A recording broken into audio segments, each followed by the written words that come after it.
ẹ wo èèyàn mi ṣe rí ọ̀rọ̀ Mohbad in fact ó kàn ṣe kí ni ojoojúmọ́ òun ni update ń ṣẹlẹ̀ lórí ẹ̀ mo fẹ́ kí wá lọ gbọ́ ohun tí wọ́n sọ pé ṣẹ́ni tẹ́ ẹ sọ pé ẹ gbé sí kinní kan lélẹ̀ mi fẹ́ ó yẹ yín mi fẹ́ fi gbogbo ẹnu sọ̀rọ̀ yẹn wípé wọ́n wò bọ́n ṣe rán orí ẹ̀ ní tẹ́ ẹ sọ pé ó ṣe kú wọ́n ti rán orí ẹ̀ wọ́n ti rán gbogbo ara ẹ̀ wọ́n ti rán gbogbo ẹ̀ pé it's like wípé wọ́n ti yọ nǹkan kan lára ẹ̀ wọ́n ti yan nǹkan lára gan kó tó pe àwọn òbí pé Mohbad ti kú o ẹ wo wọ́n ṣàlàyé ẹ̀ ẹ̀yin gan wò pé náà wọ́n ti fẹ́ fi Instagram name kan lẹ̀ àmì Telegram name kan lẹ̀ pé kẹ́ lọ máa wò níbẹ̀ ẹ wò mo fẹ́ kẹ́ wo fídíò yìí dẹ́yìn o ó gùn ṣùgbọ́n ẹ lè fast forward ẹ̀ kẹ́ lọ wò kẹ́ lọ gbọ́ ọ̀rọ̀ yẹn ní the end ẹ ṣé ẹ já wa lọ gbọ́. àwọn yẹn wọ́n fẹ́ kẹ́ tẹ́ bá ti dọ́dọ̀ wọn gbogbo ọ̀tá ìgbébọ̀ yẹn ló fi fàtẹ́ pé gbogbo evidence títí ya Ṣadé ni o títí evidence of voice of the lane ni o gbogbo ẹ̀ kọjá orí social media yìí normally láì lọ kó fún kiri gan anybody tó bá jẹ́ ẹbí tó ń wà gbọ́n ló wà lórí social media àwọn tó ń tẹ̀lé àwọn bàbá yẹn they are supposed to say oya gbélé yo this is part of the things that you need to go and inform the police because at the end of the day gbogbo wọn tẹ́ ń sọ yìí tó ń pariwo ègún ti wà lórí gbogbo wọn yẹn o no if you cannot do legal team if it's not legal team are you kidding ko gbogbo wọn yẹn ègún ni o because at the end of the day wọ́n rí gbogbo àwọn nǹkan táwọn èèyàn sáré tó ń fún àwọn host lẹ́ẹ̀kan pé àwọn ẹ̀rí eléyìí o wọn ò ní mú pẹ̀lú energy tó láwọn ní kọ́ ní táwọn tẹ̀sọ́ pé àwọn là ń bú àwọn èèyàn pé àfẹ́ lọ́ọ̀yà mi àfẹ́ kẹ́ anybody ṣe ọkọ ẹni tí tẹ̀ bá ní ẹgbẹ́ lọ fún legal team ṣùgbọ́n àwọn tó ń lọ káàkiri energy tó fi ń ṣe blọ́ọ̀kì àwọn yẹn wọn ò fi energy yẹn kọ́ lift àwọn evidence yẹn pé eléyìí náà tọ́lọ́pàá bá rí ó yẹ kí lọ́yà lè mọ apá mi tó máa fi sọ fún ìjọba pé ẹ tún wo eléyìí o kọ́ lè wá ti máa invite àwọn tó máa invite òtọ́ àti ìdélẹ̀ tọwọ́ ọlọ́pàá bọ̀ ọlọ́pàá wò báyìí pé ẹ wo gbogbo táwọn eléyìí tó ń waste lórí social media ṣé ó ní social media lẹ́fẹ̀ẹ́ ká tí wọ́n máa pick yẹn ẹ lè filing sọ́dọ̀ wa if you file that means you people want to do it but wọ́n mọ̀ pé ẹ̀yin tẹ́ ẹ ní kéèsì náà ẹ ní interest ẹ ní gbé wá sọ́dọ̀ àwọn àwa táwa ní interest nínú case as an NGO ń taari òun la gbé lọ sọ́dọ̀ ọlọ́pàá so gbogbo àwọn tó ti ń bẹ́ kiri tó ń blọ́ọ̀kì ẹ lọ́wọ́ tó máa ṣẹlẹ̀ sáwọn ọmọ ọlọ́jọ́ ọ̀la àfi tí wọ́n bá lọ mú candle tó tan ìmọ́lẹ̀ tó tọrọ àforíjì gidi because spirituality will always control the physical gbogbo wọn máa bí nípa àwọn tí make attempt láti block gbogbo yẹn fúngbà díẹ̀ ni ohun tó máa jẹ́ ọ̀pọ̀lọpọ̀ ó sì ń jẹ nǹkan lọ́wọ́ ẹ wo èhó yìí ẹ̀ gbogbo evidence tó gbé jáde kò sí tí wọ́n múlò mẹ́ra tó tiẹ̀ dọ́dọ̀ ọlọ́pàá wọ́n dẹ̀ kọ́ lẹ́nu àwa wọ́n so ti yẹn kọ́ bó sọ so it's quite preposterous ohun tí Mr. Fabiyi wá yẹn ṣe nìyẹn gbogbo ohun tó ṣe nìyẹn òun lèmi ṣe wá wò pé nígbà tí máa padà ní bàbá Mohbad sojú pé èmi ò lè sẹ́ndì kankan gbogbo àwọn tó ń pariwo kí ló tí ò lè sẹ́ndì 3 seconds sí bàbá Mohbad kí sẹ́ndì síbo kí n débẹ̀ kan tún bá mi ṣì lò nítorí mọ̀ pé ká ní mo sẹ́ndì ẹni bó ṣe máa lò lórí social media náà nìyẹn tó máa condemn. Yeah. You can imagine nígbà tí ẹ gba lọ́yà 10 million wípé kẹ́kìn kàn máa lọ jókòó sí corona inquest only kó kàn máa rojúmọ́ George kó lè mọ̀ pé Nissan n tẹ́ fi gba lọ́yà fún nìyẹn for 10 million. Does that make sense? Gbogbo cases tó yẹ kẹ́ gbé fún màá yìí ẹ gbé fún ẹni tí ò sí around lẹ gbé fún and all other bloggers tí wọ́n close mọ́ wọn wọ́n mọ all of these things before that day wọ́n sọ̀rọ̀.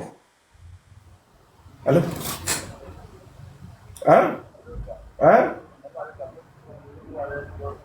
Okay. Ṣé ẹ padà síbẹ̀ mo ń ṣe ṣó lọ́wọ́ ni ẹ wà bọ̀. Go on, Mr. President, ẹ bá sọ̀rọ̀. You know, all other people that were close to these people wọ́n mọ̀ pé 3 seconds. Okay, sorry, wọ́n mọ̀ pé ẹni yìí o kò ṣe tó yẹ kó ṣe o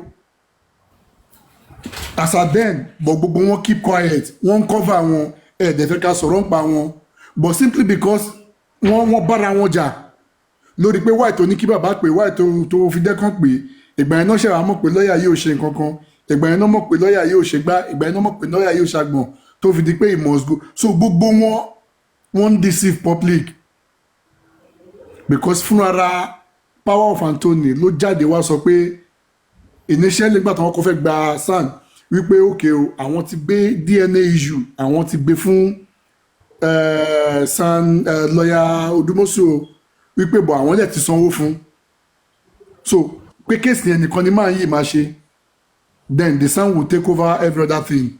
This is the same man that came up to say issue what is it called the African TV Odúmọ́sù ló handle postmortem toxicology Odúmọ́sù ló handle èwo wà ní lọ́yà Sanṣítù ń ṣe ó ní torí pé àwọn other party náà wọ́n ní SAN so káwọn kan máa tẹ̀lé wọn lọ sí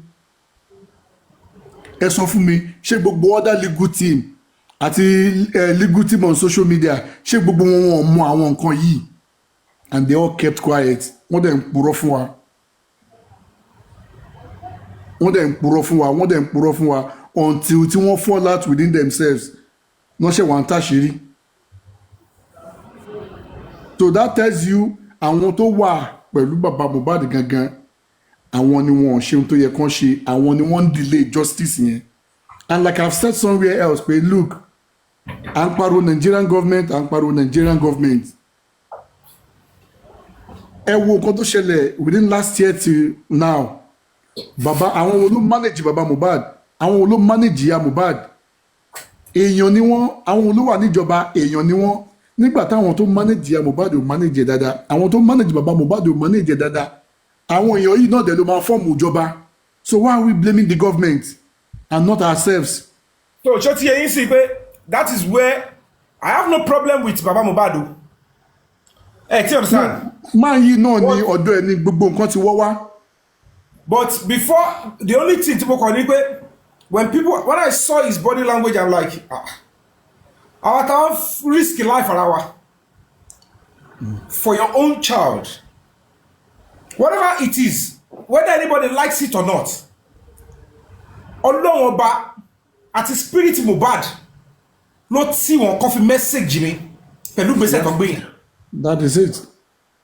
Ẹni tó bá ti rò pé òun fẹ́ gbé ìgbésẹ̀ láti ṣe anything ó mọ̀ pé ìyìn tó máa padà kó bá ọ̀pọ̀lọpọ̀ nu wọn tó jẹ́ pé òun lọ́ máa sìn ó mọ̀ pé òun làwọn face because bí Pharaoh bí ó ṣe wà so intelligent ọba ni ó ń darí ìlú ó ní agbára ó ní gbogbo ẹ̀ ṣùgbọ́n nígbà tó rí movement yẹn ibẹ̀ ló yẹ kó tó báyìí pé ṣé kò ń ṣọwọ́ Ọlọ́run rèé ṣùgbọ́n ó wá ṣagídí ó ní ta ni Ọlọ́run náà tó máa ní kémi yànjẹ́ yín kí n yọ yín kúrò lóko ẹrú kò possible ó wá ní ó yẹ ẹ̀kọ́ ẹ̀ṣin yẹn di gàárì yẹn di gbogbo ẹ̀ ó yẹ ẹ lọ dá wọn padà ó wá ń tẹ̀lé wọn ẹni tó ń tẹ̀lé kéèsì Mohbad lọ yìí tó ní wọn ò ní jáwọ́ sẹ̀ ẹ lọ kọ́lẹ̀ tó bá tó fọwọ́ sọ̀yà pé kò ní pé Mohbad máa ní justice kò ní ṣojú òun ẹ lọ kọ́lẹ̀ yìí ẹ lọ justice. Do you know that I don't know if you have seen this Jennifer's movie, Everybody Loves Jennifer.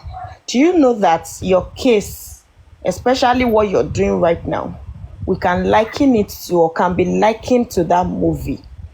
Even when Jennifer saw everything that happened to a particular woman, nínú movie yẹn tó jẹ́ pé ó ní witness tó rí nǹkan tó rí bí màá yẹn ṣe pa ìyàwó ẹ̀ báyìí tó fẹ́ pa ìyàwó ẹ̀ kí tẹ lórúkọ máa yẹn ó dẹ̀ ń sọ fún wọn sẹ́ pé òun rí that is this thing mo rí sẹ́ but gbogbo wọn even the community chairman gbogbo àwọn tó wà lára àǹdẹ̀ wọ́n mà ní irọ́ ni wọ́n ló wà delusional ni wọ́n ló ti ní bipolar wọ́n ló wà paranoid you know they were giving different ó tó jẹ́ pé ó ń dùn ṣe mọ̀ ó dàbẹ̀ ni pé kò mọ̀ pé this thing is real say this thing nígbà tó bá sọ lóòótọ́ di wèrè ó wá sọ lóòótọ́ di wèrè that she could in fact that movie is powerful ó wà powerful ju orúkọ ju title ẹ̀ lọ that is exactly what is happening to you right now because àwọn èèyàn tí wọ́n believe pé okay this person is is got something that is that can take up that tó jẹ́ pé lead ni ó rí gbogbo wọn they were just coming up with different things àìwé lè fẹ́ debunk eléyìí máa nírọ́ ni eléyìí because it's not coming from them they believe it is not real ó wá di orí so you just In They are a fact, campaign of calumny. You know what a target zero missing. In their conscience, they know that look at what this person is doing. Ibi tí mo ti mọ̀ pé Nigeria máa padà dá o. Ṣùgbọ́n a lot of people, àwọn kan wà tó yẹ pé they are meant to go down. They are meant to be buried without any recourse. Because èmi ò mọ̀ bí tó ti make any sense. Èèyàn receive irú nǹkan bẹ́ẹ̀ yẹn. Ẹ wòye letters, ẹ wòye petitions tí mo ti kọ. Ìgbà tó wá dé ojú ọ̀rọ̀ gidi, wọ́n wá ní stamp. Ẹ wo bí Nigerians ẹ kàn ń bú ọlọ́pàá, ẹ kàn ń bú olóṣèlú ni o. Àwọn èèyàn ò rí ọmọ tọ́ o Nigeria. Only few people ló rí ọmọ gidi tọ́. Àwọn wá bẹ̀rẹ̀ sí wo stamp wọn kọ́ pé fake. Ṣé wọ́n pé they started níbi ìjọba tí wọ́n pé kò ṣèmi ní problem o. Àwọn iná ló ń engineer wọn o. Ọkọ̀ sọ ẹ lọ wo NGO ẹ lásán. Àní kò wà active is fake. All the sọnyọmọ yẹn wọn kiri pé àní we can and they spread it ebi o ti rí gbogbo ẹ̀. Later làwọn ẹ̀ṣẹ̀ sọ fún mi. Ká ní pé kò ṣe pé inú American embassy ni wọ́n rí pé mo ti gba human rights ambassador pé ambassador gangan ló tún gbé fún mi. Wọ́n lè sọ pé fake gan ni. Ká ní fọ́tò lásán ni tí ó sì fídíò. Do you understand? Ẹ wo, wọ́n sọ débi pé àná níbi tún lọ pé mo lọ asylum pé irọ́ ni wọn ò wá mi. Eventually, those that are after my life, oh my God, iṣẹ́ ti lọ gan o. I'm not just coming to feed anybody on social media, but oh my God, oh my rí gbogbo ẹ̀. Ẹ wá wò pé gbogbo àwọn tó wá sọ bálabàla tó wà jágbàjàgbà yẹn. Ṣé tí mo bá padà rí justice, do they think all those things they've done are kò lọ bẹ́ẹ̀? Èmi ò lẹ́gbàá tí ma fi know anybody, but the fact remains that you will now reason along that this is the major problem. Nígbà tí èèyàn bá jókòó, ẹni tí gbogbo èèyàn sọ pé Yomi Fabiyi ẹni tí bàbá ṣẹ́ nìyẹn ẹ̀mí èjì ẹnìkan ni. Just because kò ń ṣe pé wọ́, just because your true colour is meant to come out. Ẹni tó commit offence ó dẹ̀ sọ̀rọ̀ ẹ̀ di victim. Ohun tàjọ ṣe ní kọ̀kọ̀ tí ò yẹ kó bọ́ta, ẹni tó gbé bọ́ta without even recourse to me ó dẹ̀ sọ̀rọ̀ ẹ̀ di pòun lọ́lọ́run. I get saying ó dẹ̀ bẹ̀rẹ̀ sí sọ kọ́tọ̀kọ́tọ̀ àwọn ọ̀kọ́ dẹ̀ jókòó tó dẹ̀ fẹ́ jèrè àwọn ọmọ tó bí wọ́n dẹ̀ wọ́n báyìí pókè now ẹni lórí ẹ má bínú wọ́n tún fẹ́ fi owó the same pattern tó ń lò ń gbà yẹn wọ́n fẹ́ fi ambush mi. Ibi tí a ti mọ̀ pé that is how they always target, they will throw it. Orí ẹ̀dẹ́ náà ni. If I am not a strong person,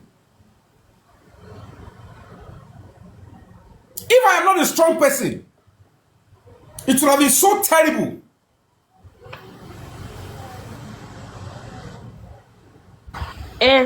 Boss, you know that. Okay, Mr. Tunisco. Engagement for what? If you want to have engagement, go and have engagement with the police. It's not of all this your engagement that is not yielding anything. I'm tired of all the talk, irrelevant, over smartness of my. Go and have engagement on those pages or go with the police and have engagement. Hey, Joe, Mr. Tunisco. Fake scam.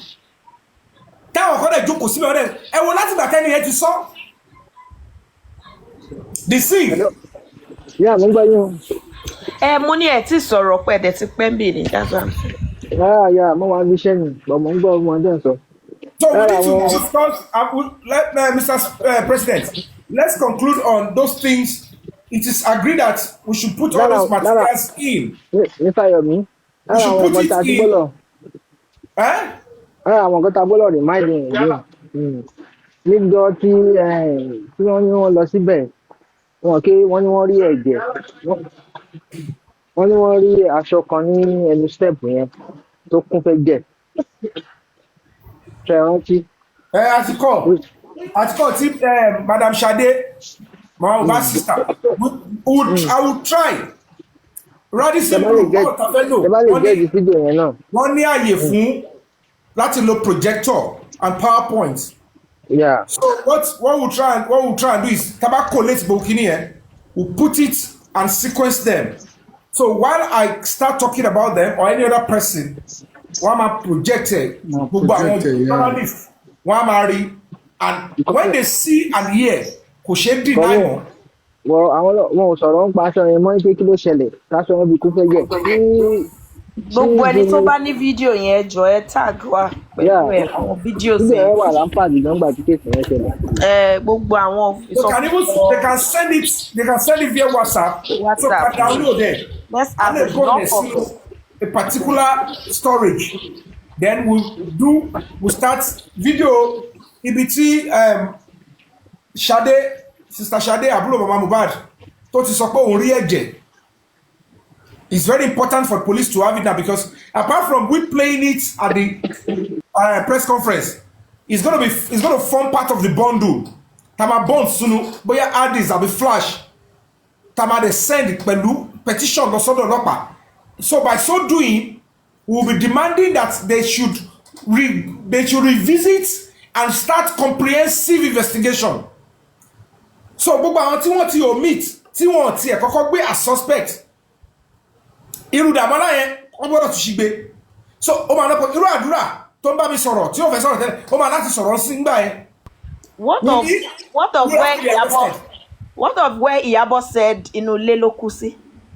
Everything, we need all those videos. We have to present it to them. Hello, ẹ jọ̀ọ́ ṣé mo lè sáré sàn kankan mo máa bọ́ lẹ́sìn ẹ jọ̀ọ́. Ṣé rí fídíò kan Madam Tẹ́ni máa post fídíò yẹn tá bá ti ṣe show tán. Ẹ jọ̀ọ́ ẹ bá mi mú track yẹn náà pẹ̀lú.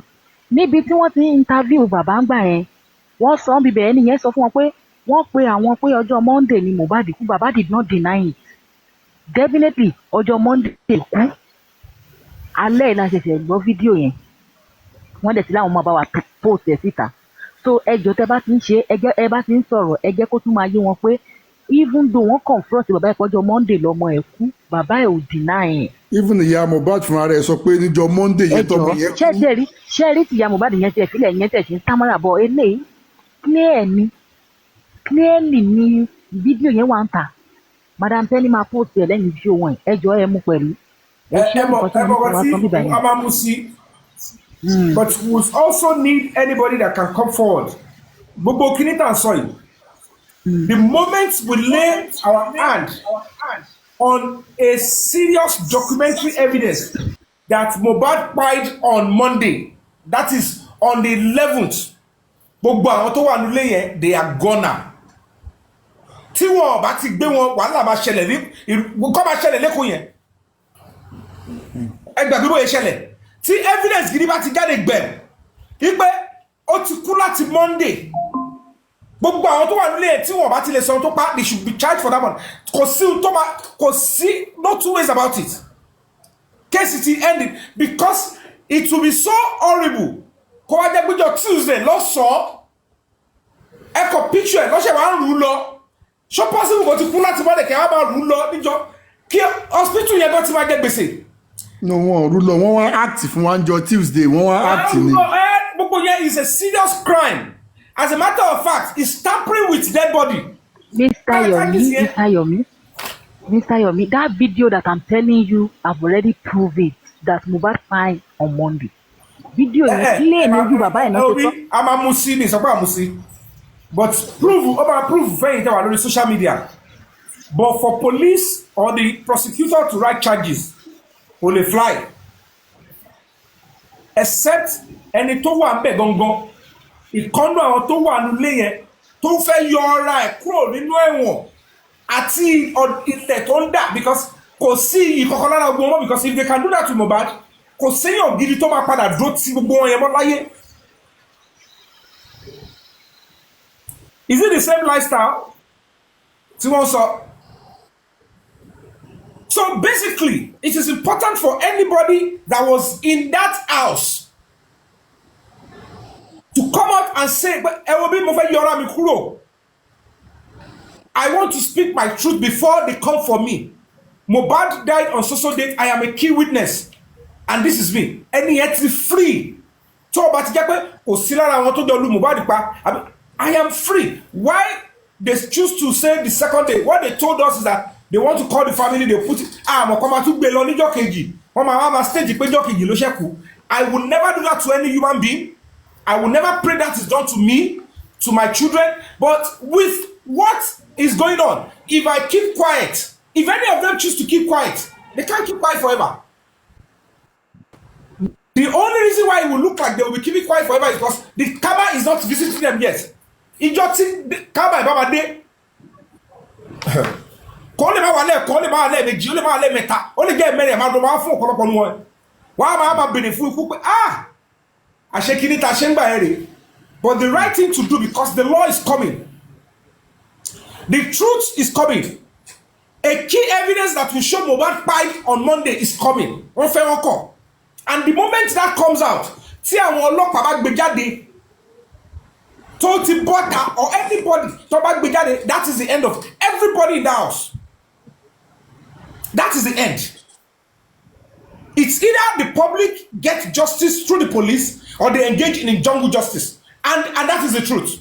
And that is the truth. It is better, it is well managed. The police tell whoever is telling them that, oh, I'm a block here, that please let us do our job. How come you are now telling us that no, Mohbad died on Tuesday, 12th of September, and then meanwhile he died a day before? That is already a serious crime. These are reasons why I hope Adura will be able to come out as a witness to say all he knows. He's been trying to come forward. To me, Adura he's been wanting to talk. Yeah, I believe that too. He has spoken a bit, but he needs to complete his job. Because Toba completed. They might have been deceiving them that nothing will happen. They might have think that, oh, that Yomi, we have cornered him. There is no way he wants to go. We'll place somebody beside him. He doesn't know the person. They are fooling themselves. They are fooling themselves. They don't know. They don't know. It's quite a shame. It's quite a shame. It's pathetic. Quite pathetic. Quite pathetic. So we go over from that. It's concluded. These are the things that we have to include in the, press conference and visual evidence that will be playing to the media, and then we'll be sequencing it. You understand? So the lawyers are going to be drafting it, and then we'll present it and we'll share it with all the media, and that is going to be what we're going to be doing on the 15th of January 2025 at Radisson Hotel, GRA Ikeja, Lagos. Please feel free to attend if you are members of the press. We only want a few people to come. The rest can be outside the compound, but only few people should make an attempt to come. If you want to come, if you have a platform, you can do t-shirt for your people to say justice for Mohbad 1 year after what is going on, or justice for Mohbad, no justice since 2023. Write anything and then come and show solidarity, and that is how we can go. And if you're still a platform and you still want to write your own petition, you can still join in and say you are a social group, you are writing social petition. On that day, the Nigerian students, National Association of Nigerian Students, they've received our invitation, and some of the comrades, they've promised that they are going to be coming. As a matter of fact, they are interested. So the Nigerian Bar Association, Ekpe, Ikeja, they have been notified, and some other lawyers, they said they are going to be coming. Activists, they said they're going to be coming. Some of them said they will be joining us. Hopefully, ceteris paribus, all things being equal, we should be having a full house, a full representation of the Nigerian society, demanding the right thing from the Nigerian police. And of course, maybe before then, let's see if we're going to be having any progress with the petitions at the State Criminal Investigative Department, SCID, in Panti, of the Lagos State Police Command. Like I said, the IPO notified me today that, oh, Mr. Yomi, I've received another added petition, and we have been asking you to come. Please come. Let's work around this thing. You are the person, you know, we have some certain things that we need you to give clarity on. I said, okay, no problem, I'll be there, and I am willing to go and support the Nigerian police, because that is our police, and that is what we are asking them to do. Let's see, maybe before the press conference, maybe something tangible would have happened. Maybe, let's see, it's possible, because like I said, I still have some reservation for the Nigerian police at the Lagos State Command and SCID. But one thing is still not clear. I'm still suspecting that if we don't make a move, or if maybe something is still happening, but there's still benefit of the doubt, yeah? And let's keep working on that, and let's see if they are going to, you know, act it right, you know, as parents, as custodian of justice and rule of law in the country, because that is why they earn our respect, because they maintain law and order. But if they are doing the opposite, I can't respect any police officer who is covering up murder. I don't care who you are. I don't care the threats or the ability to commit crime or whatever you think, whatever position. I don't. Because it makes sense. I will only be looking at you the way I look at a murderer, an assassin, a kidnapper. And why won't I be scared of a kidnapper? I'll be scared of a kidnapper. I'll be scared of a terrorist. If I see any police act in that direction, that's the only way I will look at you. No regret, no honor, no salutation, no sympathy. That, oh, this is a police officer that wants to board a flight. Let me give him a chance to go forward. This is a police officer who is, you know, who is having stomach ache, or who is a police officer, you know, pregnant and is needing help. If I see that these are people that will support murderers, criminals in broad daylight, I will look at, how will I be, you know, I won't be feeling any sympathy for any kidnapper, any rapist, any murderer who is probably feeling pain. So I don't want to look at my police officers that way. So the best thing is, let me see my police officers acting with dignity and integrity. Then I will be willing to say thank you for your service. When I say thank you for your service and sacrifice to police officers, I mean it from my heart. Because I know they are doing extra work, protecting us while we're sleeping. The soldiers will be in the slum. They'll be in the swamp. Rather, they'll be in the swamp, in the forest, protecting us while we are sleeping. Why wouldn't I see them and say, thank you for your service? I want to wear the army ties, you know, flower, the badge. But how many Nigerians are really encouraged to say, in honor of fallen soldiers in Nigeria, I want to wear the army ties badge. Soldiers that will beat you because of anything, say you should roll in the gutter, roll in the floor. Police officers that will see murderers, they will collect money and say, oh, those ones are noisemakers. Why will I wear it in the honor? They don't deserve such honor. They are only there because probably I will look at it and say, you are in that position.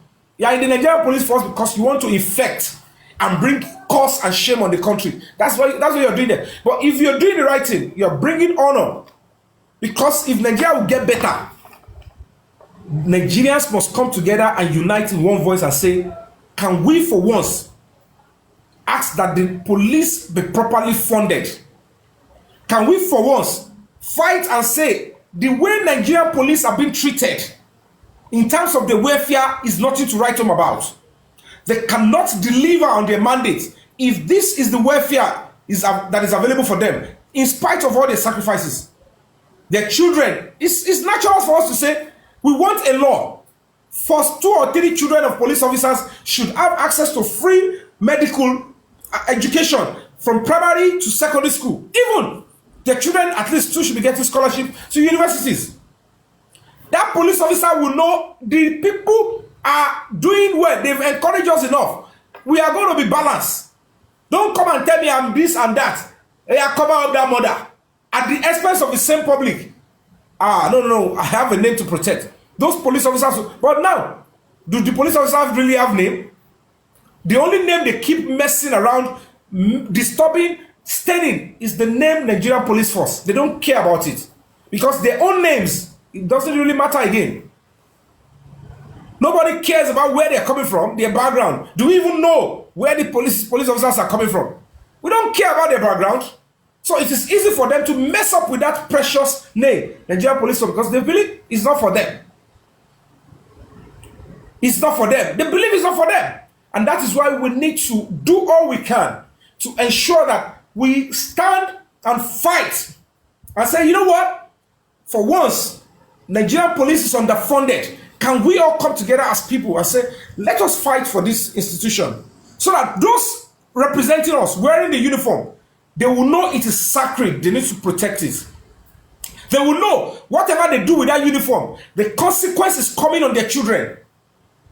It's quite a shame that in 2025, even children of police officers don't trust the police. Even the children of police officers, they don't trust the police. And that should be a cause of concern for all of us in this country. I want a society, I want a Nigerian society where every child will believe and trust the police. I want a society in Nigeria where children will prefer to speak the truth 101% times to the police. I want a society where children will see a police officers being attacked and they will defend the police officers. I want a society where children will have utmost respect and not fear. Respect for the uniform and that institution. And it still boils down to you and I, including those that are serving. They should understand that whatever they do daily will constitute to the backwardness of this country, of forward going of this country. If Nigeria will get better, if we are going to be having visa free to almost all the countries, fix Nigerian police, then you'll see that our dignity and respect will be restored. And that is a clarion call to every police officer serving under the name. I am a public officer. I am a public servant.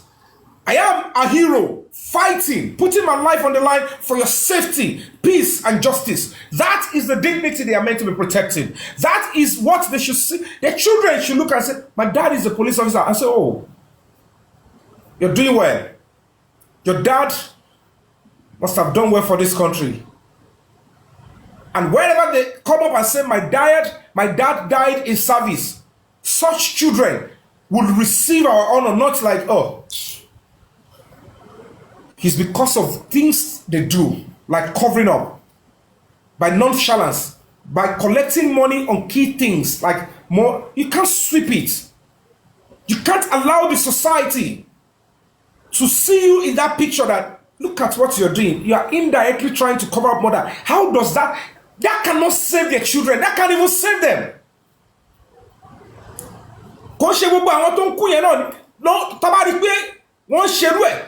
Their corpse and the spirit will want to fight. Only a toddler will tell you Mohbad's spirit is not strong and it's not coming with a consequence. Only a toddler will not know that something it will happen if anybody is trying to make an attempt to say, we'll block this justice. We are powerful.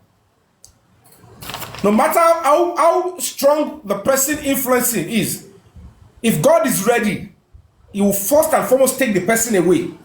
I said, I will only take this person away because maybe they ran to him to ask for help.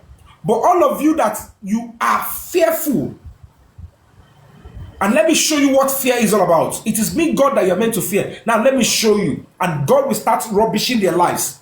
Terrible things will start happening. They'll say, whoever God is punishing, may we not go there and say, let me help the person. And it's your long bambawi, long majagbe. Tori ogun yẹn máa ń pọ̀ gan. Wàá kọ́ máa rí wo. Ẹlòmíì ti forí ẹ̀ kò jábìn. Wọ́n ti lo ẹlòmíì ńlòkulò. Because at the end of the day, I can't phantom it. That these are the same people that are messing up with the justice. Wọ́n dẹ̀ ti ṣe ìka fúnra wa. Ti bà á lórúkọ jẹ́. Wọ́n ti ṣe gbogbo ẹ̀. You know, boss, I used to Mr. Labi, welcome. Well done, sir. All right, Mr. Labi, meet your mic, please. Ẹ mọ̀ pé mo máa ń béèrè ìbéèrè kan. Thank you. Lọ́wọ́ wa pé lọ́wọ́ gbogbo èèyàn pé ṣé Nàìjíríà tó wà lọ́kàn ẹ̀, Nàìjíríà tó wà nínú ọkàn ẹ̀, ṣóun ló wà lọ́wọ́ ẹ̀? Do you understand? Mm-hmm. That the Nigeria don't imagine lórí ẹ̀, ṣóun ló gbé dání? I keep asking myself because lóòótọ́ ìjọba jẹ̀bi wa o, ìjọba jẹ̀bi wa. but ìjọba jẹ̀bi wa gan nítorí always they are always wọ́n máa ju àgbàdo sí wa máa tẹ̀lé wọn a máa ṣẹrú wọn àwọn jẹ́ kí àwọn baba ńlá bàbá wa wọ́n jẹ́ kí wọ́n bí àwọn ìbẹ̀rù àwọn ọmọ tó ń bẹ̀rù náà wọ́n bí wa those are cowards they are not they solely believe in ọmọlúwàbí they don't in fact they hardly even go out to vote now wọ́n ti bí àwa ń sìn àwa tí wọ́n bí sílẹ̀ some of us I imagine the kind of Nigeria we want. Senator Boss, Okay, boss. I stumbled on Baba Mohbad's live show one time, or maybe somebody sent it to me as a video. Lady booking yẹn, nígbà tó máa fi sọ̀rọ̀ tó wá sọ fún host yẹn, ó ní mọ àwọn tó máa gbé sókè, àwọn kan tó wà ní side ibẹ̀ yẹn má gbé wọn sókè. Tó dá àti mọ̀ tó fẹ́ má gbé àwọn yẹn sókè, àwọn tẹ́ mọ̀ dáadáa nìkan ní kẹ́ gbé sókè. And what does that tell you? The general public donated to the public account. Tí bàbá yẹn access it. The general public are supporting the baba. But when it comes to expressing themselves, bàbá yẹn ò lè rí gbogbo ẹ̀. Maybe tó bá fún everybody ní equal chance, kó sọ mind wọn, ebi bàbá fi ti gbọ́ ni wọn lè náà lẹ́gba. A lè mọ̀ pé àṣẹ nǹkan bàbá yẹn ló ń ta mí lẹ́sẹ̀. Àbí àwọn tí mo ti ẹ̀rọ kó jẹ́ tèmi gan ló ń ṣìkà fún mi. But the same way they do in all these governors kìnnìkan, ẹ̀wọ̀n òkú ṣàwọn president yóò rí tó ṣẹlẹ̀ ni. God bless you. Nítorí àwọn tí wọ́n máa fún láyè láti lọ bá president sọ̀rọ̀, àwọn tó mọ̀ kọ́ máa lọ pé ẹ̀ ń gbìyànjú sá o, àwọn èèyàn láìpẹ́ ìgbọ̀n sá o. As a matter of fact, ẹ̀ tún ẹgbẹ́ gbọ́, mo débì kan, ọ̀rọ̀ pé ṣé bàbá ṣe ni wọ́n polongo yìí. Those are the criminals, terrible antisocial misfits that have their way into little power. Nígbà tó bá ń sọ pé kí wọ́n block àwọn tí wọ́n dá owó Tony stake, ó ní àwọn yẹn wọn ò gbọ́dọ̀ gbé wọn sókè. Who is Baba Mohbad is just asking for help. Òun kọ́ ló ń ṣe help fáwọn èèyàn, wọ́n ṣe help fún ni. Ẹni tó ń ṣe help fún ni wọ́n tún gbọ́dọ̀ bá sọ̀rọ̀. Are you getting saying? Wọ́n sọ fún yẹn the same criminal. Those set of people. Ṣé gbogbo wa ti wá society bu àwọn. Ṣé gbogbo wa ti rí this is a layman expert. Yes, I get you. Ṣé gbogbo pé this is a layman illustration. Kò ní mọ̀ pé àwọn tó fẹ́ criticize àwọn ni wọ́n fẹ́ yìí já wọn sí pé bàbá kòkòrò tó ń jẹ́ fún yín ara ẹ̀fọ́ ló wà ọ̀kọ́ báyìí náà wọ́n notice. Àwọn tó máa sọ̀rọ̀ dúdú fún bàbá yẹn kan ni wọ́n bá gbà láwọ̀. Bẹ́ẹ̀ bá nílò láti ẹ ti rí ìdí tí o ṣe síná. And now the same thing náà ló ń ṣẹlẹ̀ pẹ̀lú society. Ẹ máa kó ṣàpò báwo lè fẹ́ rí wọn? Ẹ lè rí wọn ò lè rí gbogbo ẹ because wọ́n ti gbogbo schedule wọn àwọn tó ń control ẹ nìyẹn. Wọ́n máa lọ sùn, wọ́n á jí. So I just look at it and say look at this person. Kí ni woman ṣe gbóná dọ̀rọ̀ ìdọ̀ ìfún? Ordinary petition wọn kọ gbogbo wọn yẹn. Ordinary Congo kúrò bẹ́ẹ̀ kó wá ṣe anything láti lóyìnbó tó wà.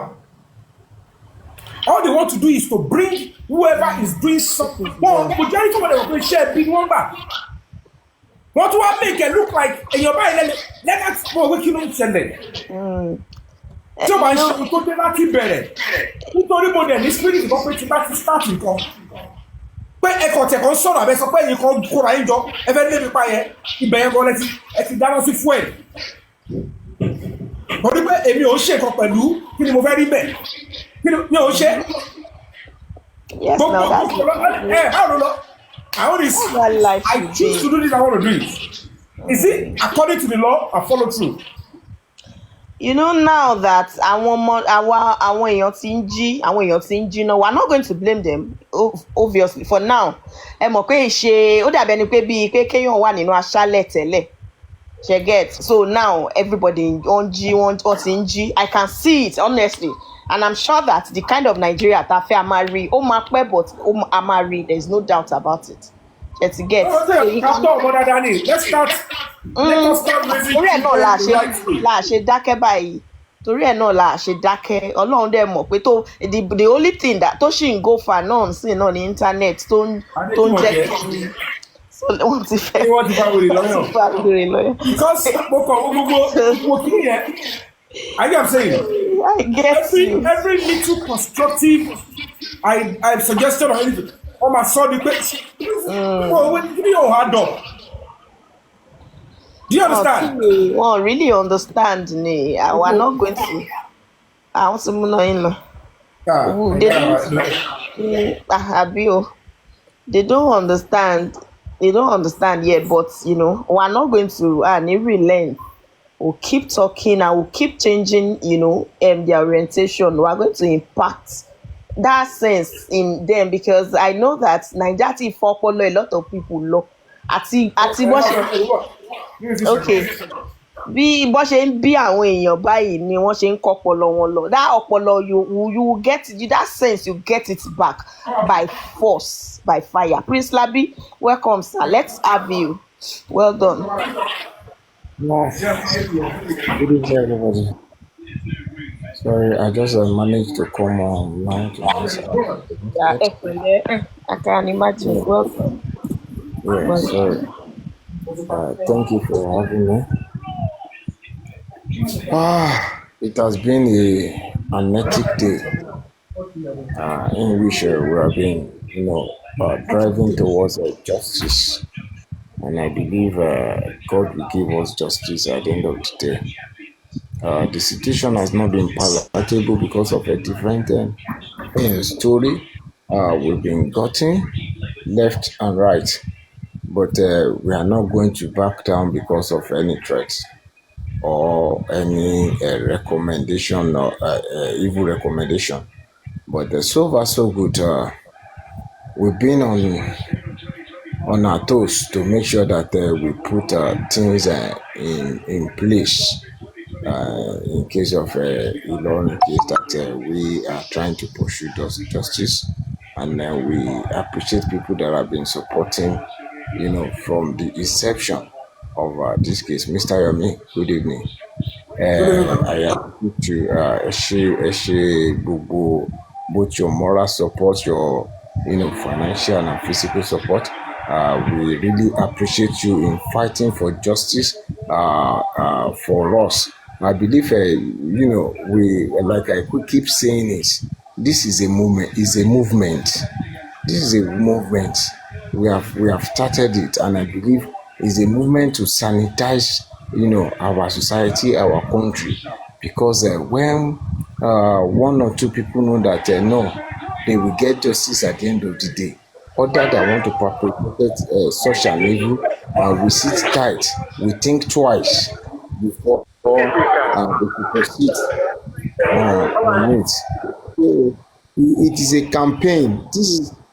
This type of a justice that we're looking for is a campaign. Is an awareness to know that there are some people on ground that don't stand in gap of injustice.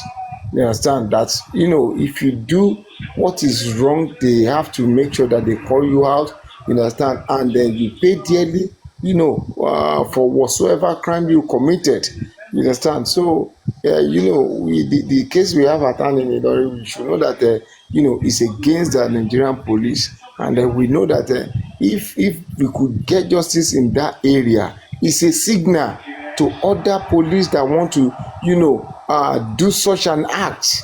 So it's a clear cut. It's a very clear cut. That's what I'm saying. So, and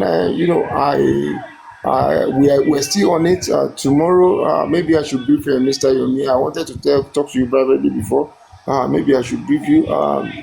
Tomorrow we are having a press conference in Ilorin. We've organized that with the support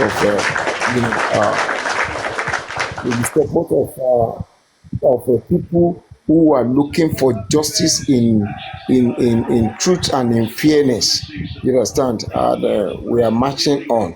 And as of today, all the petition that has to go to court, or the letter that has to go to court has gotten to court as of today. As I'm speaking with you, and very soon we'll get a date for hearing, and because we discovered that although one or two people were in what they call it, police custody, but we discovered that it's a One or time two that persons really here. so maybe the Civilians. one they will put them during the day, during the night they will go to their various houses, but You mean since civilians? the case has gotten to court right now, and we've gotten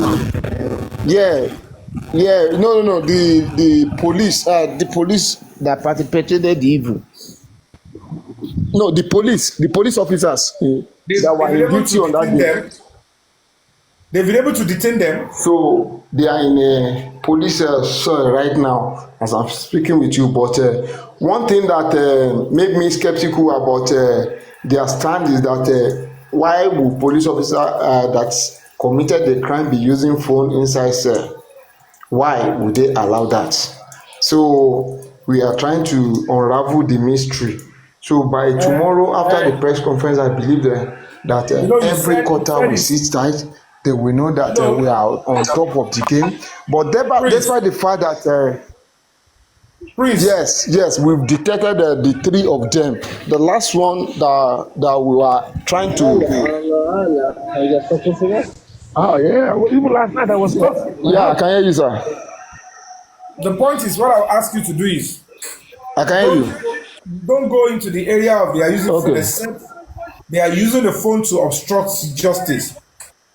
But if they are using the phone personally, They are using the phone. Yeah, they are using. That's where I'm going. They are using the phone to try to obstruct justice because they are sending people to go to the family to plead. I have all the evidence. You understand? They are using the phone to go to communicate with the what they call it the family to plead and say that they know that they have committed the crime. They know that they are in trouble, but the families should just please don't they shouldn't let the case to go to court. They should just have mercy on them. They should just see how they can sort the case. I have I will send it to you. You will hear it. You will have the conversation. You send understand? it to They me. should just so that because one of the officer in that department, but he wasn't on duty on that day. He was on an assignment in Abuja. He arrived, so he happened to be a friend to the brother of the late Olatunji. So he was the one that now pushing that narrative to them that they know that we are friends, though that they shouldn't let this case to to spoil the relationship within them. Yeah, well, not okay. When they killed his What brother, relationship? Does relationship more than life? Yeah, was the relationship more than life that you guys took? So I don't know. They try hard. They are trying hard, but I believe they can't go scot free because the case has gotten to court today. Every document has been stamped by Federal High Court Ilorin. I'm confirming that one to you right now. Those are the you things are doing a wonderful job. You're I'm just doing a wonderful entering job. To my be honest with you, I can tell you yeah. categorically, guys, we need to find a way Thank you very to much. support Prince Labi. We need to find a way to support Prince Labi. Kid Boss, Yeah, thank you very much. I don't know if there's a way we can Thank you. encourage him. Okay. I don't know if there's a way we can encourage him. We can. Thank you, Yeah. sir. To Thank you very much. Mr. Thank you. Senate President, are you there? donation no I need if we can donate our own.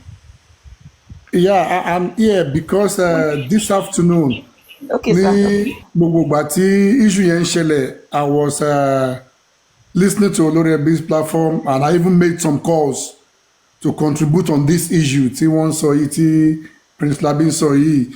I was one that was asking the question pé nígbà tẹ débẹ̀ tẹ sọ pé àwọn ọlọ́pàá kan wọ́n tún change office pé wọ́n disguise nǹkan kan bẹ́ẹ̀ pé ṣé nínú so I was the one tó bá wọn pé mo wà pẹ̀lú yín. What are the things that you need, Gongo, now? Because I know you are just there. Owó ni wọ́n need. You are the one front. I think I will discuss with you privately. I will discuss with you privately because I'm so skeptical about issues, some online issues, because Like my own experience, Abi. yeah, I'm focusing on how we're going to get the justice, how we're going to fight the case and then win the case. You understand? So I wouldn't want any distraction. You understand? When you Without me become a talking, public without me even, thing without now, me, I understand very well. No, let's be realistic with ourselves. You understand? Some you guys, people that are not, it's crazy out here. Mr. Yomisa, Mr. Yomisa, If you are skeptical, some people that are not in Ilorin, they will. No, let me say something, sir. Some people that are not in Ilorin, they wouldn't know Jamola, what we are passing through, Nkoloka, what we are going through. Good night. You understand? They wouldn't know what we are going through. They wouldn't know what we are doing. They wouldn't know the stress and the strength we are putting, the effort we are putting to make sure that then things happen. You understand what I'm saying? But so it's easy to judge and it's easy to castigate Mr. Labi, until yeah, Mr. Labi, if you are yeah. skeptical, it means you are not radical yet. Because gbogbo nǹkan tẹ̀ ń ṣe yìí gbogbo nǹkan tẹ̀ ń ṣe yìí ẹ mọ etí tí wọ́n ti di lọ, etí tó ti gé kúrò, òun lẹ máa fi ṣe. You are not going to be looking at criticism. I will appreciate the support. You're skeptical, you don't want money, you don't want kiniko. We are going to use what we have to get what we don't have new. Are you aware? So I'm aware. We do not have. Nǹkan tá a ní yẹn, a máa fi nǹkan tá a ní la máa fi wá o. So ẹni tí let me say this: whatsoever bro Yomi do, you understand, it will be appreciative. You understand what I'm saying? So don't say you are scared. You need to be right. Àwọn tí wọ́n ti ké tí wọ́n lọ́la ní ìdí àwọn yẹn náà máa bá wa gba you gave me.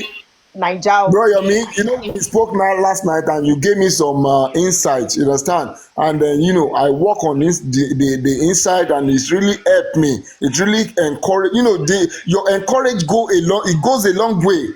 You understand what I'm saying? Your encouragement goes a long way. It goes a long way. You don't know it, but I value it. You understand what I'm saying? And then I owe you high esteem in the cause of justice. You understand what I'm saying? So, but whatsoever anybody could do to support, it will be appreciated. Thank you very much. You're most welcome. The reason why I'm saying this is because when you're doing this kind of a job, if you are given the clearer picture of what the cost implication might be, you won't even start. Forget about it. Because I'm telling you. The only thing if you are keen about your personality, you will not do anything like that. And when you look at the sharks, the impediments, Mr. Yomi, let me tell you something tonight. Let me tell you also what happened tonight. Tonight, the hotel we have, you understand, we're supposed to get out of there and go and take another place because of some information we are getting. You understand? But we just have to, try to maintain ourselves and then, call our solicitor to know that. I'm listening.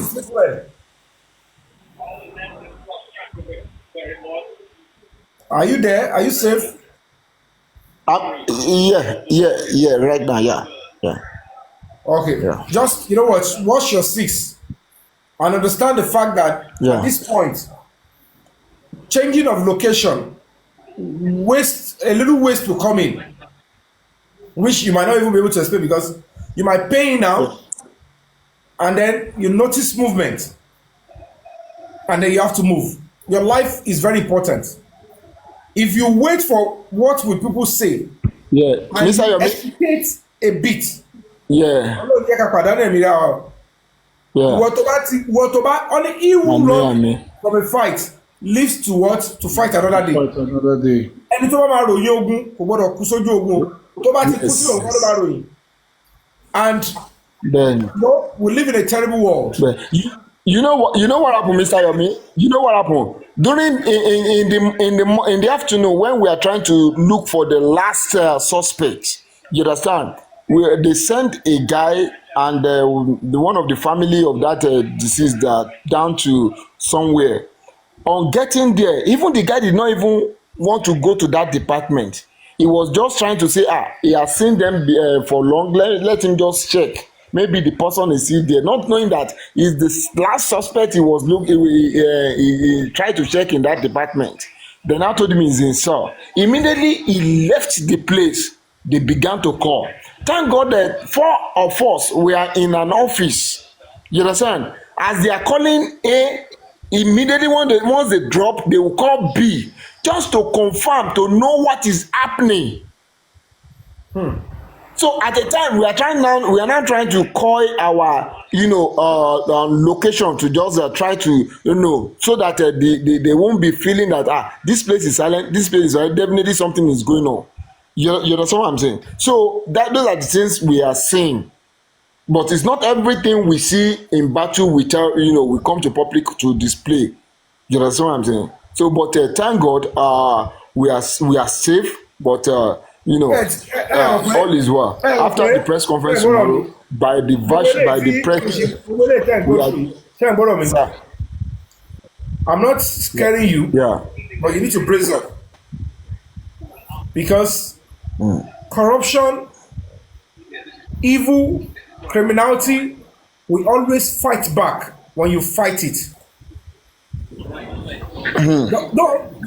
If you allow it to win you, they will win. They will win all fair and square. But if you stand firm, you put them in their place. Hey, understand? Like I was telling one of my team. That network is breaking. What happened?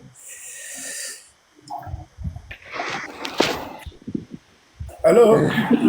Hello. Okay. Okay. Can you hear me, please? Please, because of the network, just mute. Mute. Actually, All right, driving, taking my mom to the before hospital. you make your speech, I forgot. Yeah. Are you a senator or you are a guest? Do you want to become a senator or you are just a guest? I'm a senator.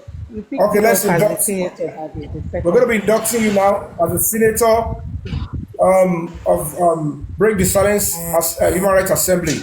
This is your induction. So you're welcome. You're welcome. Oh, Senator Leo. Senator Leo, you can have Thank you for having me. your floor. 2 minutes. All right, sir. Thank you very much. From what Prince is narrating now, actually, I was at Olori Ebi platform where they were going with, when he was traveling to the area of the scene with Onile. So I am thinking if we want to help out, we should send anything we want to help through to Olori Ebi platform. That is just my own thoughts because they are being sent out from his school. Platform. So I don't know because I was there yesterday when they made donation of 250, 100,000 for the petition they sent to the court today. So I'm just thinking from my own view. Thank you very much. The principal officers, they will look into the Senate President is here, the Chief Whip is here, the Deputy Majority Leader is here, so they will look into that. And then probably if you have a submission, let's bring in Mama T. Thank you. Mama T, are you there? Mama T. Is Mama T there? Okay, Miriam, are you there? Yes, I'm here, sir. Good evening, sir. Okay, Miriam, before you make your submission, are you just a visitor or you're a senator in this assembly? Let's say I'm new here. This is my first time of coming to your platform. Do you want to be inducted I'm always as a on the senator? comment section. Do you want to be inducted Yes, I as a want to. senator or you just want to be? Yes, I want to be. All right, let's No, induct I you. want to be. All right, Senator Miriam, this is your induction as a senator of Break the Silence Human Rights Assembly. Thank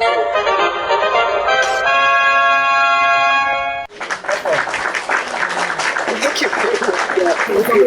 You can have you have the floor. Welcome, Auntie Miriam. Well done. Okay, Auntie, sir. Senator Miriam, our distinguished. You said what, kid? Okay, I just want to talk to Prince Labi. I just want Prince Labi to please, they should stay safe. They should stay safe and they should be careful.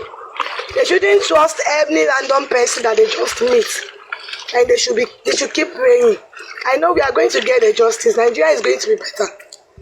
With your help, with my help, with everybody. Once we put our fights in one accord, we know what we are doing and we are always on one side.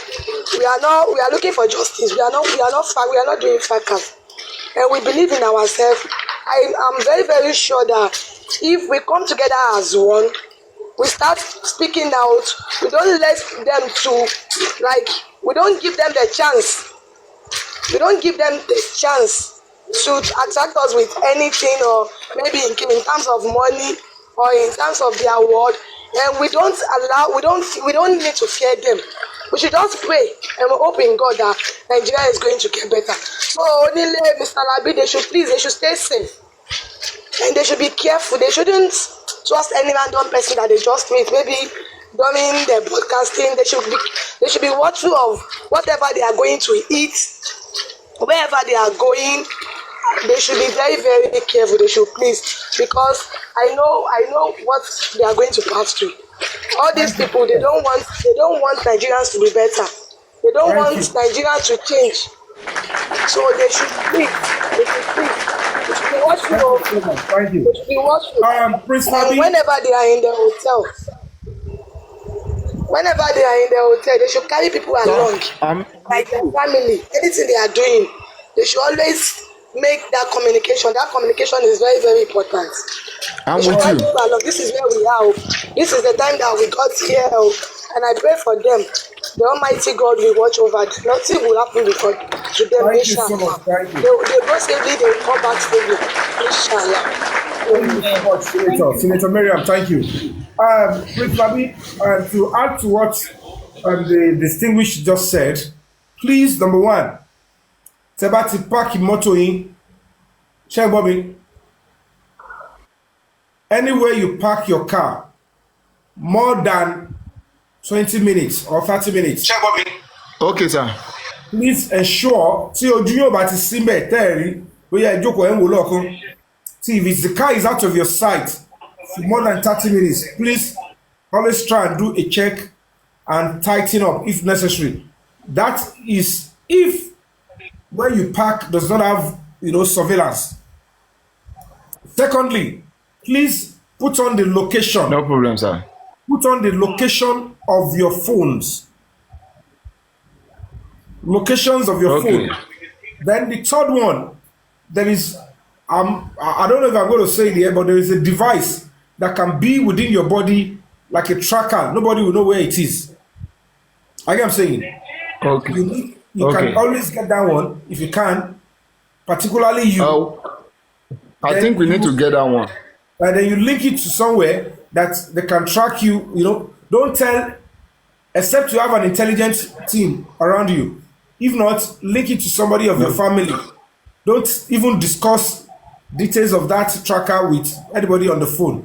Make it physical, and then it will be your body. Only the person can say, that person can easily tell the police or anybody. Wherever they take you to, they will just realize that they found you there. You understand? So those are the three high points that you need. But most importantly, the one on your phone, also very important. But the one you can keep in your body, that nobody will know where it is. I won't tell you where to keep it on open yet. Maybe we need to work on that. We don't have that one yet, but we need to work on that. And then I will tell you where to keep it in your body that nobody can have access to it, and anybody can know where you are. You understand? So that's quite important. And like you said, always give detail of your location. You can send live location to your family that we are in social place, but please avoid, because you're going to be a target. This is almost about and they'll be looking for you guys. And please, Of course, and because please, by the virtue of what happened today, because within the we are 6 in number in a place, and they call 4 of them, to confirm one or two and I things. don't want you to make the mistake that we made during this Mohbad's case. Okay. We're going to court tomorrow. We are doing this tomorrow. My brother, we know you're already in the case. Whenever you come up, you can just talk about it briefly. Oh, thank you all for support in justice for Tunji. We are, Okay. we are progress. We are making progress. Okay. Whoever thinks that your sacrifice now is what they want to start scrutinizing, that's the problem. But Okay. to convince people that, oh, we are working, let's start giving them this. The more you tell them what you're doing, you'll be telling us. It will be useful to us. But Yeah. to them, they are knowing your next move. Okay. Okay. And they will know that, oh, once you are in Ilorin, once you are in right, we don't have to know you are in Ilorin. Okay. You might even go Okay. to another state to start talking. So Yeah. small better. You understand what I'm Yeah. saying? I'm saying this because ara àwọn kan tó slow down. Because ẹ máa rò pé lára àwọn míì tó wà ń bì tó bá ti ń fẹjú lọ́sìn, they will be looking for those in this side to buy. And the more you divulge information, they will be passing it to them. Because àwọn onímọ̀ ọmọ tó máa rely on láàrin wá ń bì. So they will just work on who you divulge to. Yeah. You understand? So avoid it. Those are the things we need to put in consideration, and that needed support about. You've forgotten to advise them in terms of what they are going to put in their mouth. That one too, they should be very, very watchful and careful of what they are going to put in their mouth. That one is very, very important. You shouldn't trust anybody. Maybe somebody will just offer them food or anything. They should just bear for a little time. They should be careful of drinking. But ṣọmọ fún yín náà ẹ wà careful pẹ̀lú ọ̀rọ̀ ọmọ o. Ọmọkẹ. Mi ò ní kẹ́ bá ṣọmọ ẹ ń ṣe cousin Jésù. Ó pè kẹ́gbẹ́ nǹkan yín dání látẹ̀kọ́. No. Torí tó bá ti di pé the reason mo ń sọ bẹ́ẹ̀ ni pé ẹ má gbàgbé pé ó ti involve àwọn ọ̀gá náà. Bẹ́ẹ̀ni. And the way I'm looking at that stuff, it looks like that boy's organ was actually taken. That was what the lawyer said. He said we have done.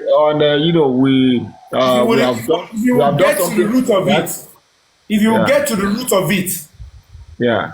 So bá ti jẹ́ pé bóyá eventually, for you to find a witness to say ibi báyìí pàtó ni wọ́n ti yọ organ ọmọ yẹn, he was in police custody, so nobody know where it happened. Yeah.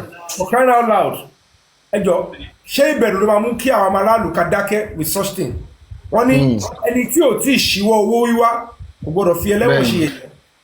So in this case now, if you say this Tunji's case does not concern us, anybody can find himself in detention. That's what I've been saying. How will you feel if they tell you your son is being detained? One in school. Then the following day, they are telling you they've sliced his organ has been taken out.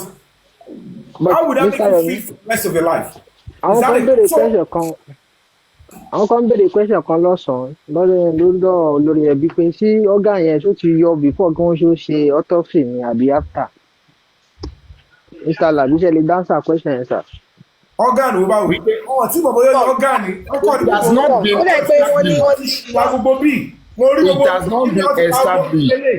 not been established.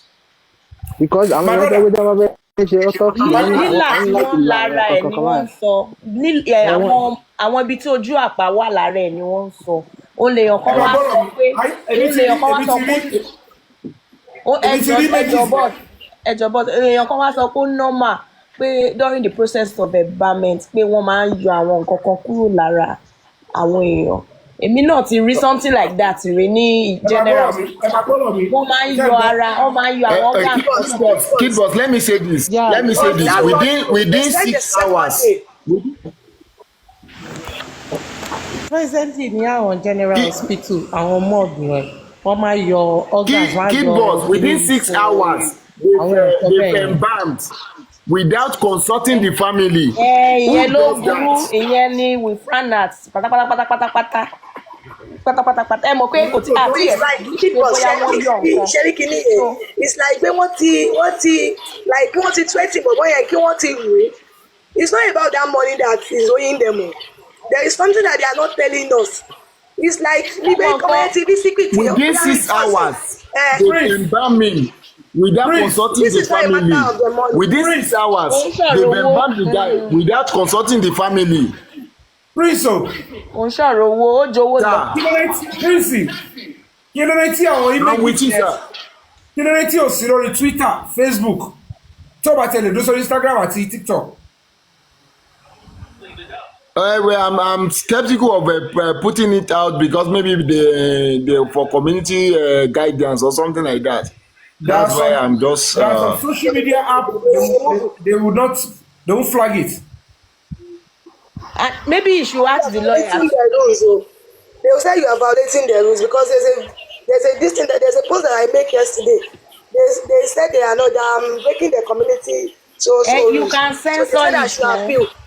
So ẹ lè it's not censor ẹ anything. fúnra yín ẹ máa censor ẹ máa fi bí +18 àbí viewers discretion. Tọ́lá yọ bí àwọn ọmọ wa ṣí fúnra wọn. Ok, orí kìíní kọ́ Telegram, àwọn èèyàn sẹ́sọ̀. kò ní déédéé ṣí. Okay, let me say this, Mr. Yomi, to everybody that maybe wanted to see those images and they wanted to post those images, they can DM me. We put it across to them so that they can, put the narration of the caption of what happened to the body, so that the whole world can see it. Thank you. But Mr. Prince, distinguished. Ohun tí mò ń sọ ni pé àníṣe Telegram máa láwẹ̀. Okay. There are things that even Instablog will say they can't post, but they will redirect you to the Telegram. Okay. So that people can But that's when tó bá ní group nìyẹn lórí tó bá yẹ kó ti ní group lórí Telegram ni he can't just post for his contacts alone. àní tó bá ti gbé síbẹ̀ tó bá ti ń fi líǹkì yẹn lẹ̀ kókó lọ sí báyìí èdè ó bọ́yé sọ̀rọ̀ sí wọ́n ti máa redirect àwọn síbẹ̀ the whole world will see it and say what? Because tẹ́ ẹ̀ bá ti mú jáde táwọn èèyàn ò rí because èmi ò ẹ fẹ́ gbọ́ sọ̀rọ̀ this person. Actually, it has been included in what the lawyer presented. Anyway, bóyá ìgbọ́tà sọ sí ìjọ yé ra wa ṣá because when you saw it see people come ọkọ̀ mi gbọ́ ṣàlàyé people are just gonna be like what's going on okay kò tí ì yé wọn tó bá rí images yẹn náà what ẹbí ò gbọ́ ẹ̀dẹ̀ ṣe èèyàn báyìí irú environment wo lélẹ̀. wọ́n ti stitch gbogbo rẹ̀ wọ́n ti stitch gbogbo rẹ̀ ó dàbí pé kí wọ́n ti na èèyàn kan ti threaten èèyàn like pé bí àwọn fẹ́ gbà wọ́n lọ́wọ́ ẹ̀. ṣé kí wọ́n sọ yìí ti èèyàn wọ́n gé ìkan lára ẹsẹ̀ tẹ́ bá rí ẹsẹ̀ exam ẹsẹ̀ kọ́ máa lù ú. ẹni tó tiẹ̀ jẹ́ lówó yẹn gan ó yẹ kẹ́niyẹn gan máa ṣẹ̀wọ̀n báyìí. no ìyẹn second yẹn. people ọ̀nà ọ̀gá ẹ̀ ṣe é gbọ́ ọ̀nà ọ̀gá ẹ̀ ẹ bá mọ̀ the funniest thing people ẹ mọ̀ the funniest thing ọ̀nà ọ̀rẹ́ ẹ̀kọ́ ló tún ìkẹ́ jáde he is not officially arrested one then secondly wọ́n nígbà tó débẹ̀ ní pé ọ̀rẹ́ ẹ̀ tó ti jáde pọ́lọ́pàá tí òun wọṣọ òun ni wọ́n gbé dọ̀hún wọ́n nígbà tó gbé dọ̀hún wọ́n wá ń béèrè lọ́wọ́ ẹ̀ pé kí ló ṣẹlẹ̀ wọ́n ní pé ó jẹ wọ́n lówó wọ́n ló dé accept pé yes it's true pé òun jẹ wọ́n lówó wọ́n náà bẹ̀rẹ̀ lè wá sọ pé owó kan wà lọ́wọ́ ẹ̀ which is maybe 425,000 and it's owing them 220,000 let them take from that 400 and something thousand they said no. àti gbogbo story yẹn images yẹn là ń sọ pé káwọn èèyàn rí. But the problem is. Uncle Abi ẹjọ ṣe rí ìyàwó olóògbé yẹn sójú àtọ. Yeah. I saw him the first day that I went there.